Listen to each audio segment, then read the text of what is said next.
Kumusta kayong lahat? Ako si Dr. Rowena Bautista. Ngayon, pag-usapan natin ang isang napakahalagang paksa na madalas na hindi napag-usapan. Ang epekto daloy ng dugo sa kalusugan ng kalalakihan. Mahalagang malaman na ang pagkakaroon ng matibay at pangmatagalang ereksyon ay halos walang kinalaman sa mga testosterone booster o mamahaling gamot. Ang pinakamahalagang salik ay ang daloy ng dugo. Maaring simple lang ito pakinggan, ngunit ito ang katotohanan. Gaano man kalaki ang iyong pagnanasa, kung ang plumbing system ng iyong katawan ay hindi gumagana ng maayos, walang mangyayari, ang ereksyon ay isang hydraulic event. Isipin mo ito na parang isang hose na may mataas na presyon ng tubig. Para tumigas at maging malakas ang hose na iyon, kailangan pumasok ang tubig ng may puwersa sa iyong katawan. Ang tubig na iyon ay ang iyong dugo. Para magkaroon ka at mapanatili ang isang matibay na ereksyon, kailangan na dumaloy ang dugo sa malalambot na tissue ng arinang mabilis at mahusay. Kailangan bumukas ng malawa ang madaluyan ng dugo para mangyari ang mabilis na pagdaloy ng dugo. Pero paano kung barado ang matubo? Paano kung makipot at matigas ang maito? Hindi makakarating ang dugo kung saan ito kailangan ng may sapat na puwersa? At ang resulta ay mahinang ereksyon o walang ereksyon? Ang pagbabaran na ito ay sanhin ng tinatawag na plaque, isang sangkap na gawa sa taba, kolesterol, at iba pang bagay na naipon sa loop ng iyong nga arterya. Sa paglipas ng panahon, tumitigas ang plaque na ito at nagpapakipot sa iyong mga arterya na naghihigpit sa daloy ng dugo hindi lamang sa iyong ari, kundi sa buong katawan mo. At narito ang isang mahalagang bagay na kailangan mong maunawaan. Ang mga arterya sa iyong ari ay ilan sa pinakamaliliit sa iyong buong katawan.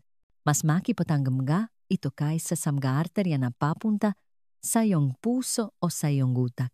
Ibig sabihin, madalas na sila ang unang nagpapakita ng senyales ng pagbara. Isipin mo, ang counting plaque ay maring hindi makabara sa isang malaking 4-lane highway, ngunit madali nitong barahin ang isang maliit na country road. Ang iyong penile arteries ay ang country road na iyon. Kaya, kung nakakaranas kang problema sa iyong nga ereksyon, huwag mo lang isipin ito bilang problema sa silid-tulugan. Isipin mo ito bilang isang maagang babala mula sa iyong katawan. Ito ay parang check engine light ng iyong katawan na umiilaw, na nagsasabi sa iyo na ang iyong pangkalahatang cardiovascular system ay maaring patungo sa problema sa hinaharap. Tingnan ang nga issue sa ereksyon hindi bilang kabiguan, kundi bilang isang kritikal na senyales sa kalusugan mula sa iyong katawan. Ngayon, maaring nakakatakot pakinggan iyan, at naiintindihan ko, bagamat ang 5 pakain na tatalakayin natin ay lubang mahalaga para sa pagbuo ng pangmatagalang cardiovascular health, kamakailan ay nakakita akong isang kagiliw-giliw na paraan na nakakatulong sa libu-libong kalalakihan na makakita ng kamanghamanghang resulta ng mas mabilis. Ito ay isang nakakapagtakang simpleng 100% natural na home remedy na tumatagal lamang ng 7 segundo sa isang araw. Ang pananaliksik sa likod nito ay tumuturo sa pagbaliktad sa tunay na ugat ng pagbaba ng pagganap at hindi ito ang iniisip ng karamihan. Kaya bago tayo magpatuloy sa pangmatagalang dietary foundation, gusto kong bigyan ka ng pagkakataong makita ito para sa iyong sarili. Kumuha ka na iyong telepono at itutok ang iyong kamera sa QR code na nasa iyong screen ngayon. Dadalhin ka nito ng direkta sa isang maikling video na magpapaliwanag kung paano gumagana ang remedyong ito. Sige, buksan ang iyong kamera at i-scan ang code. Inilagay ko rin ang direktang link sa nakapin na komento sa pinakataas ang seksyon ng komento sa ibaba ng video na ito. Okay, para sa mga handa na bumuong walang tigil na pangmatagalang pundasyon, suriin natin ang 5 pagkain na sumusuporta sa iyong daloy ng dugo mula sa lupalabas. Una sa ating listahan ay ang spinach at iba pang madilim na berdeng gulay. Isipin ang kangkong, mustasa, at peche. Ang ito ay nitric oxide powerhouses. Narito kung paano ito gumagana. Ang magulay na ito ay punong tinatawag na dietary nitrates. Kapag kinain mo ang ito, kino-convert ng iyong katawan ang nitrates na ito sa isang miracle molecule na tinatawag na nitric oxide. Ang nitric oxide ay isang gas na gumaganap bilang isang malakas na vasodilator. Ibig sabihin, sinasabi nito sa mga makinis na kalamnan sa mga dingding ng iyong arterya na mag-relax at bumukas. Kapag nag-relax ang iyong mga arterya, lumalawak ang mga ito at dumadami ang daloy ng dugo. Ang nitric oxide ay literal na on-switch na nagsisimula sa buong proseso ng ereksyon sa pamamagitan ng pagpapahintulot ng dugo na dumaloy sa ari. Kung walang sapat na nitric oxide, nananatiling constricted ang iyong daluyan ng dugo at hindi ka lamang makakaroon ng sapat na daloy ng dugo para sa matibay na ereksyon.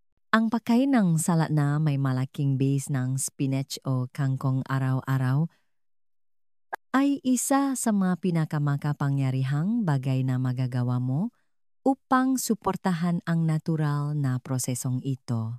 Pangalawa ay isang prutas na maraming tao ang nagmamahal, ang pakwan. Ang pakwan ay ang citrulline superstar. Ang prutas na ito ay natural na mayaman sa isang amino acid na tinatawag na L-citrulline. At ang L-citrulline ay isang mahalagang bahagi sa isang napakahalagang chain reaction sa iyong katawan.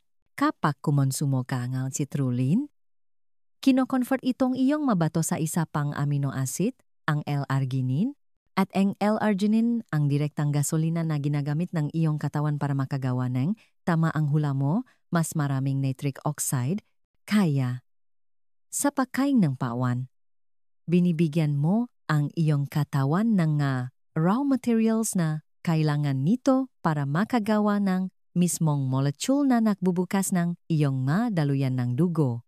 Ito ay isang direktang daan patungo sa mas mahusay na daloy ng dugo. At habang ang pinakamataas na konsentrasyon na citrulline ay nasa balat, na hindi kinakain ng karamihan ng tao, ang makatas na pulang laman ay marami pa ring may bibigay na tunay na benepisyo. Dagdag pa, ang pakwan ay halos tubig.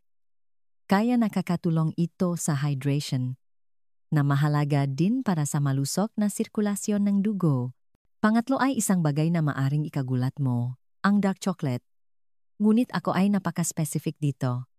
Pinag-usapan ko ang artery protector. Hindi ito dahilan para kumain ng matatamis na candy bars.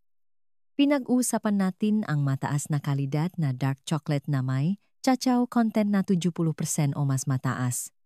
Kung mas mataas, mas maganda. Ang mapait na lasa ang sikreto. Ang dark chocolate ay puno ng antioxidants na tinatawag na flavonoids. Ang makapangyarihang compound na ito ay malawakang pinaaralan para sa kanilang mga benepisyo sa cardiovascular health. Ang pangunahing trabaho nila ay protektahan ang delikadong panloop na lining ng iyong mga arterya na tinatawag na endothelium. Ang endothelium ang lugar kung saan ginagawa ang nitric oxide. Kaya, ang pagpapanatiling malusog nito ay lubhang kritikal.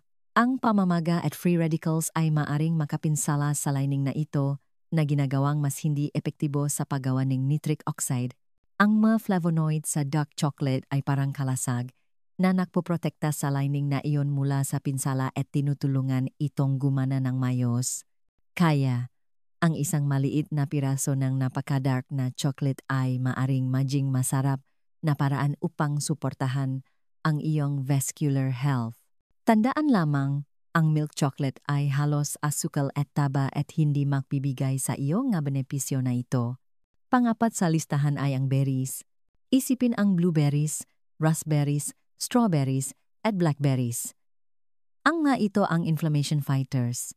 Ang makulay na pula, asul, at lila na kulay sa mga prutas na ito ay nakmumula sa mga compound na tinatawag na anthocyanins. Ang ito ay isa pang uring malakas na antioxidant at ang kanilang specialty ay labanan ang pamamaga sa buong katawan. Ang chronic low-grade inflammation ay isa sa mga ugat ng pinsala sa arterya. Ito ang nagiging sanhingang pagiging malakit ng mga dingding ng arterya at madaling kapitan sa pagbuo ng plaque sa simula pa lang. Ito ay parang kalawang na nabubuo sa loop ang isang tubo. Ang anthocyanin sa berries ay nakakatulong na palamigin ang pamamaga na ito, pinapanatiling makinis at malusog ang iyong madingding ng arterya na nakpapahirap sa plaque na makaroon ng kapit. Ang pagdagdag isang dakot ng iba't ibang berries sa isang smoothie, iyong oatmeal, o pagkain lamang ng mga ito bilang snack ay isang simple at epektibong diskarte. At panglima, mayroon tayong matabang isda. Partikular, isda tulad ng salmon, mackerel, sardinas, at dilis. Ito ang healthy fat solution. Ang mga isdang ito ay puno omega 3 fatty acids na napakabuti para sa iyong cardiovascular system. Sa loob ng ilang dekada, sinabihan tayong iwasan ang taba. Ngunit ngayon alam natin na ang malusog na taba tulad ng omega 3 ay mahalaga. Ang pangunahing benepisyo nila ay sa pamamahala ng taba na nasa iyong bloodstream na. Ang omega 3 ay napatunayang nakakatulong na magpababa ng triglycerides na isang uringang taba sa iyong dugo na maaring mag-ambag sa pagtigas ng mga arterya. Nakakatulong din ang ito na bawasan ang LDL, ang bad cholesterol, na isang pangunahing sangkap sa plaque na bumabara sa iyong mga arterya. Kasabay nito, maari pa silang makatulong na magpataas ng HDL, ang good cholesterol, na gumaganang parang garbage truck na nakdadala ng bad cholesterol palayo sa iyong mga arterya. Isipin ang omega 3 bilang cleanup crew para sa iyong bloodstream na tumutulong na pamahalaan ang mismong nga materyales na nagiging sanhingang pakbara. Ngunit narito ang isang reality check.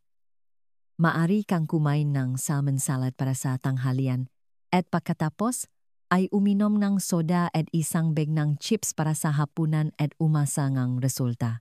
Ang pagsuporta sa iyong mga arterya ay kasing daming ang tungkol sa kung ano ang iyong alisin sa iyong dieta gaya ng tungkol sa kung ano ang iyong idaragda, kung ang 5 pagkain ito ang mabayani nga ating kwento, kung gayon mayroong 3 malinaw na kontrabida na dapat mong iwasan. Una, ang refined sugar at processed carbs. Mabagay tulad ng soda, candy, puting tinapay, at pastries. Ang mapakain ito ay napapataas ng iyong blood sugar at nagdudulot ng malaking inflammatory response sa katawan na direktang nakakapinsala sa lining ng iyong maarterya. Pangalawa, ang industrial trans fats at fried foods. Ang mga ito ay matatagpuan sa maraming margarine, nakapackage na baked goods, at mga deep-fried foods. Kilala ang mga ito na napapataas ng bad cholesterol at napapababa ng good cholesterol, na lumilikha ng perpektong kondisyon para mabuo ang plaque. At pangatlo, ang ultra-processed foods sa pangkalahatan. Kung ito ay nasa isang kahon na may mahabang listahan ng masangkap na hindi mo mabigkas, malamang na puno ito ng kombinasyon ng hindi malusog na taba, asukal, at kemikal na naktataguyod ng pamamaga at direktang gumagana laban sa iyong cardiovascular health. At siyempre, ang mga lifestyle toxins tulad ng labis na alkohol at paninigarilyo ay lubhang nakakasira sa iyong mga daluyan ng dugo. Nagdudulot sila ng pamamaga at pagila. Naganap na sumisira sa anumang magandang ginagawa mo sa iyong dieta. Kaya ang daan patungo sa isang mas mahusay, mas maasahang ereksyon ay nagsisimula sa iyong mga arterya, at ang kalusugan ng iyong mga arterya ay nagsisimula sa iyong plato. Ang isang mahusay na dieta ang pundasyon kung saan nakabatay ang lahat. Isipin ang iyong pagkain bilang ang ultimate tool para sa pagganap. Bawat pagkain ay isang pagpipilian na bumuo ng iyong sistema o sirain ito, piliin na itayo ito. Kung binigyan ka ng halaga ng video na ito, gawin mo akong isang pabor at pindutin ang like button. Malaking tulong ito sa channel. At siguraduhing mag-subscribe para sa higit pang praktikal na tips sa pag-control sa iyong kalusugan. Ngayon, curious ako. Alin sa 5 pagkain na ito ang pinakamadali para sa iyo na idagdag sa iyong pang-araw-araw na routine? Ipaalam sa akin ang iyong sagot sa mga komento sa ibaba.